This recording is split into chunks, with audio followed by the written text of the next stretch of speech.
السلام علیکم ورحمت الله وبرکاتو. د څو ورځو نه دا یو ویډیو په میډیا باندې ډیر گردش کوي چې د شانګلي یو دوه نوجوانان دي چې د غوا بچي سره یې ډیر زیاتې کړې دي. دا ویډیو به تاسو سره پوره شریکوم خو پوره یې وګورئ.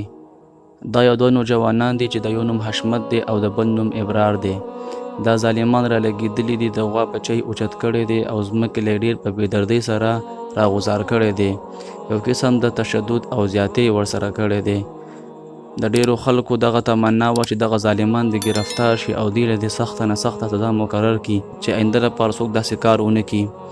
نو د شانګلي پولیسو پرې ریاکشن اخیستی دی او دغه ظالمان یې گرفتار کړي دي.